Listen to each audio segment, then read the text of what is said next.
Olá, sou o presbítero Daniel e junto a você neste momento gostaria de estudar a palavra, trazer uma mensagem referenciada no livro de Mateus, capítulo 12, dos versos 1 ao 8. Mas antes de mais nada, vamos pedir a autorização para o Espírito Santo. Senhor Espírito Santo, doce Espírito Santo, neste momento eu me coloco aqui novamente como vaso, como instrumento nas suas mãos, para que o Senhor possa me utilizar conforme bem lhe aprouver. Eu me esvazio de mim mesmo, retiro de mim toda a razão pessoal, toda a sabedoria que provém do homem, para obter da tua parte toda a revelação da tua palavra, conforme bem for a tua vontade. Assim, em nome de Jesus, eu te peço. Amém. Então vamos lá? Nós temos um título para essa mensagem. O título é Ser ou Não Ser, Eis o Cristão. Mas antes de eu adentrar nessa introdução, eu gostaria de ler este texto para que nós possamos conhecer todo o contexto da palavra. No verso 1 do capítulo 12 de Mateus diz assim: Por aquele tempo, em dia de sábado, passou Jesus pelas searas. Ora, estando os seus discípulos com fome, entraram a colher espigas e a comer. Os fariseus, porém, vendo isso, disseram-lhe: Eis que os teus discípulos fazem o que não é lícito fazer em dia de sábado. Mas Jesus lhes disse: Não lestes o que fez Davi quando ele e seus companheiros tiveram fome? Como entrou na casa de Deus e comeram os pães da proposição, os quais não lhes era lícito comer, nem a ele, nem aos que estavam com ele, mas exclusivamente aos sacerdotes? Ou não lestes na lei que aos sábados os sacerdotes no templo violam o sábado e ficam sem culpa? Pois eu vos digo que aqui está quem é maior que o templo. Mas se vós soubesses o que significa misericórdia quero, e não holocaustos ou sacrifícios, algumas traduções, não teríeis condenados inocentes, porque o Filho do Homem é Senhor do sábado. Ser ou não ser, eis o cristão. Certamente você, assim como eu, já ouviu falar a respeito de um monólogo de William Shakespeare, que tem um título, Ser ou não ser, eis a questão. Eu queria, de uma forma criativa, trazer apenas este plágio para despertar em nossas vidas algo importante. Veja bem, o monólogo de Shakespeare não foi muito compreendido. As pessoas tinham uma dificuldade de assimilar o que William Shakespeare queria dizer com seu monólogo. Na realidade, o conceito que ele queria dar eram dois conceitos, sobre a vida e a morte. Ou seja, o processo da vida não pode passar sem a vida e sem passar pela morte. Mas, deixando um pouquinho William Shakespeare de lado, não é o nosso foco falar de William Shakespeare, mas simplesmente fazer este plágio para trazer uma curiosidade, um despertamento no papel do cristianismo hoje, no papel que a igreja está exercendo hoje. E muitas vezes estamos entendendo que a igreja também tem passado também por uma dificuldade de entender o seu papel, os conceitos de um verdadeiro evangelho pregado. Assim como o monólogo de Shakespeare não foi compreendido, nós vemos também que há uma falta de compreensão atual no evangelho. Não que o evangelho não tenha poder, não tenha autoridade para trazer uma compreensão na mente do homem. Acontece que muitas vezes o homem está fazendo com que o evangelho seja uma mensagem trazida de uma forma inconveniente, cheia de religiosidade, cheia de exclusões, cheia de preocupações que não se deve ter, cheia às vezes de atenções também diferenciadas da proposta das boas novas que Jesus propôs para o mundo. O evangelho deve ser compreendido. E para que ele seja bem compreendido, nós devemos entender o nosso papel como cristão neste mundo.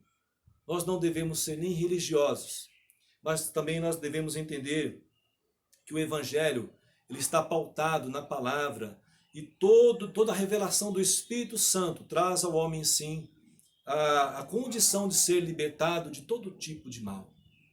Vamos ver o que a palavra nos diz também através de Jesus, a revelação da palavra, do verbo, no capítulo 5 de Mateus, versículo 14. Aqui Jesus estava no início do seu ministério. Jesus falou assim para os seus discípulos: vós sois a luz deste mundo. Como é que o cristão vai ser um agente influenciador se ele não for a luz do mundo? Eu quero deixar aqui bem claro já que todo cristão, todo crente, deve ser a Bíblia deste mundo. As pessoas muitas vezes não vão ter tempo, não vão ter acesso a uma Bíblia, mas as pessoas, ao verem as nossas vidas, ao verem a luz de Jesus que está em nós, que está radiante em nós, elas vão ser direcionadas para a libertação, para o perdão. Então nós somos a luz deste mundo. Nós somos o sal deste mundo. Nós vamos dar tempero para este mundo. Mas se nós negarmos este posicionamento de luz e de sal, o evangelho não vai ser pregado. As boas novas não vão ser compreendidas. Todos os conceitos, todo o propósito das boas novas, de um verdadeiro evangelho, não vai ser atendido. Nós devemos sim ser a luz e sal deste mundo. Entrando propriamente agora na palavra de Mateus, capítulo 12, do verso 1 a 8, nós vemos algo muito peculiar que acontecia com Jesus. Jesus, em todo tempo, em todo o seu ministério, praticamente do início ao final, ele foi perseguido. Jesus deixou bem claro aos seus discípulos essa situação. E nós vemos uma igreja hoje, então, que não quer viver, vamos colocar perseguição, mas quer viver assim um momento de facilidades. Então agora, pautado neste contexto todo de Jesus, seus discípulos e todos os seus perseguidores, eu queria aqui elencar 3 aspectos importantes para a vida do cristianismo, entendendo o nosso título: ser ou não ser ex-cristão. Ex-cristão, desculpa. Primeiro aspecto: quem exerce e pratica a palavra sempre será perseguido, como eu falei. Jesus nunca deixou escondido que a perseguição viria para quem estivesse pregando o evangelho, para quem estivesse ministrando a sua palavra, sendo luz do mundo. A perseguição seria certa. Observe que o evangelho, o verdadeiro evangelho, ele traz confronto. Ele aponta o pecado, mas não aponta o pecador.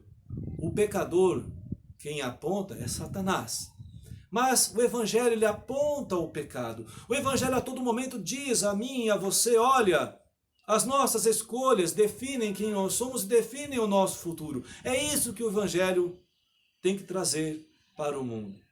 Essa conotação de pecado, de preocupação em obedecer e desobedecer. Se nós obedecermos, nós teremos a bênção de Deus. Se nós desobedecermos, nós teremos a maldição, que não é de Deus, mas é uma maldição que é uma consequência da nossa escolha.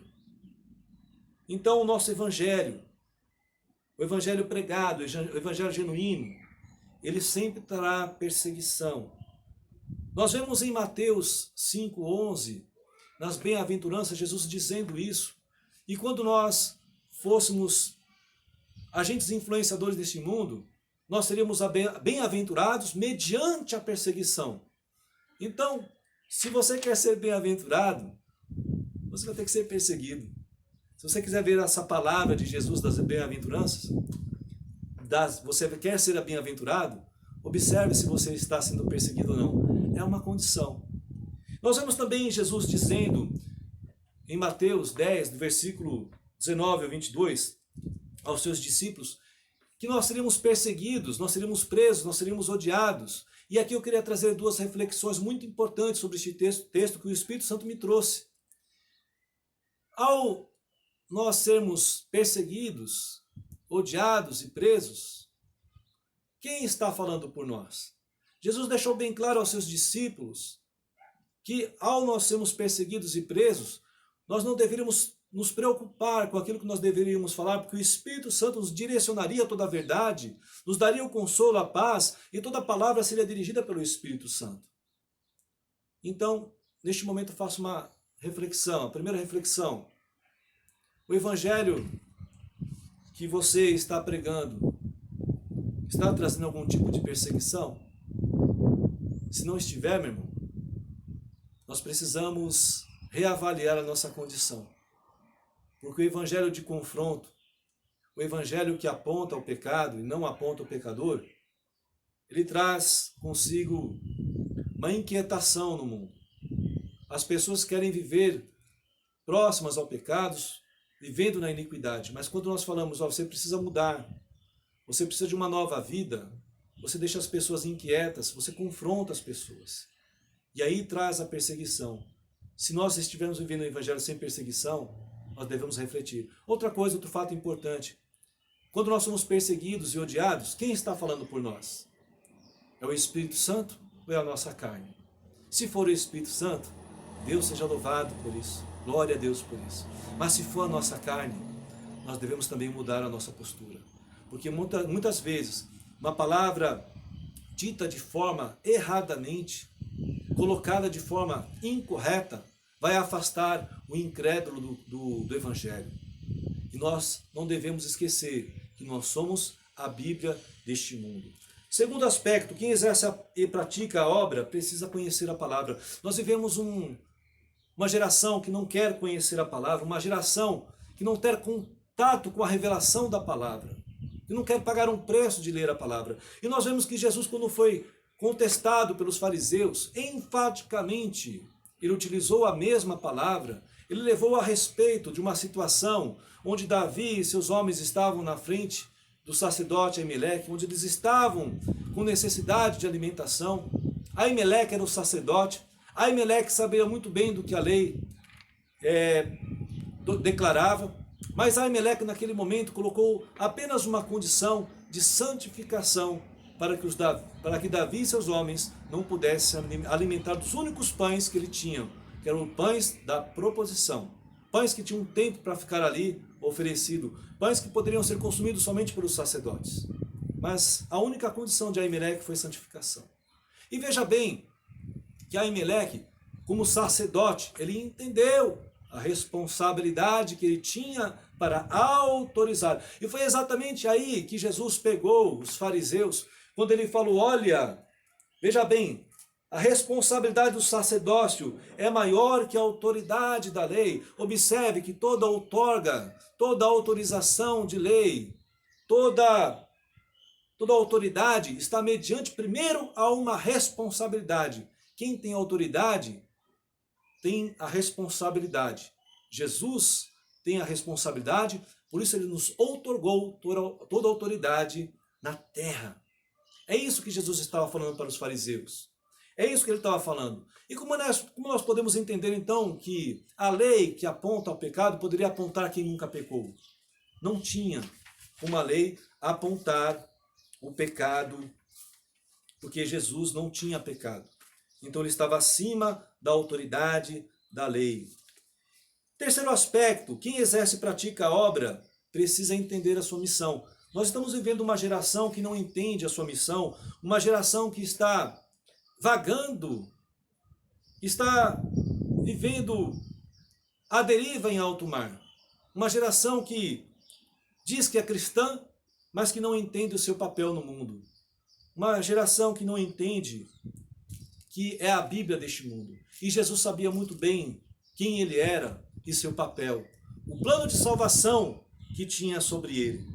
Nós vemos então Jesus no versículo 6 a 8, no capítulo 12, dizer aos fariseus, eu lhes digo que aqui está quem é maior do que o templo. Se vocês soubessem o que significa estas palavras, desejo misericórdia e não sacrifícios, não teriam condenado pessoas inocentes. Ou seja, a religiosidade, muitos dogmas realizados pelas igrejas estão rejeitando, estão separando as pessoas, estão tirando os pecadores da proximidade com a igreja. E Jesus alerta muito claro sobre isso. Se vocês entendessem o que significa desejo misericórdia e não sacrifícios, ou seja, o Evangelho traz primeiramente a palavra do amor, do perdão, e não o apontamento do pecador. O apontamento do pecador, quem faz isso é Satanás, e ele faz muito bem e não precisa de auxiliar. Jesus estava falando então que nós devemos então entender a misericórdia de Deus, o perdão de Deus. E eu queria aqui agora trazer duas ilustrações baseadas em dois textos bíblicos. O primeiro texto bíblico está em Salmos 1, capítulo 1, que diz assim: como é feliz aquele que não segue o conselho dos ímpios, não imita a conduta dos pecadores, não se assenta na roda dos escarnecedores ou zombadores. Quantas vezes ouvi cristãos, crentes, líderes religiosos falar assim: não almoço mais com familiares. Aos domingos eu almoçava todo dia com meus familiares, não almoço mais com eles. Eu não me assento mais no almoço com os colegas de trabalho, com os colegas da faculdade, porque a Bíblia fala que eu não devo estar nas rodas dos escarnecedores. Preste bem atenção. A palavra fala que primeiramente você não deve imitar a conduta. Estar ao lado não significa estar imitando a conduta. Estar ao lado significa que você vai estar sendo a Bíblia, sendo um agente influenciador, sendo luz para essa pessoa que é pecadora. Quantas pessoas deixou de receber a Cristo porque pessoas rejeitaram primeiramente essas pessoas? Vemos então em Romanos 3, nosso irmão e apóstolo Paulo também falando o seguinte: não damos motivo de escândalo a ninguém, em circunstâncias alguma, para que o nosso ministério não caia em descrédito. Quantos líderes deixaram de receber em suas igrejas pessoas pecadoras, homossexuais, pessoas que são rejeitadas pelo mundo, porque acham que quando essas pessoas estiverem na sua igreja, como é que vai ser vista a sua igreja? Como é que vai ficar a imagem da sua igreja? Quantas pessoas deixaram de receber a Jesus porque foram rejeitadas, porque foram apontadas pelo seu pecado, mas não receberam a luz e o sal, não receberam o amor, a inclusão através do verdadeiro evangelho.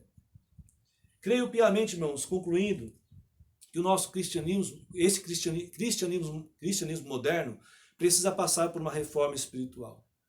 Precisa passar por uma reforma onde ela entenda, onde esse cristianismo entenda qual a sua posição, o propósito do evangelho pregado no mundo. E para isso eu queria trazer duas importantes lições que o Espírito Santo me deu nesta conclusão. Primeiro ensinamento: todos, eu, incluindo eu, todos precisamos ser e não estarmos cristãos. Todos precisamos ser igreja eleita e não igreja candidata. A igreja eleita, ela paga um preço, ela serve. A igreja que é candidata, ela não se dispõe, ela é omissa. E eu gostaria de fazer então um apelo a mim e a você, a nós, como igreja, como cristãos deste mundo, entendermos o nosso posicionamento de luz, de evangelho, de sal, e não sermos religiosos, e não sermos separar as pessoas, não praticarmos um evangelho de separação, de exclusão, mas sim praticarmos um verdadeiro evangelho de inclusão, um verdadeiro evangelho onde nós possamos entender a misericórdia, que a misericórdia está acima de todo tipo de religiosidade, todo tipo de sacrifício. É este evangelho que eu e você devamos viver todos os dias, para que nós possamos sim entender este título desta mensagem, dessa ministração. Ser ou não ser, eis o cristão. Quem somos e de que lado estamos? Que possamos entender isso e sermos agentes influenciadores neste mundo. Nós somos a Bíblia deste mundo. Deus te abençoe em nome de Jesus. Amém.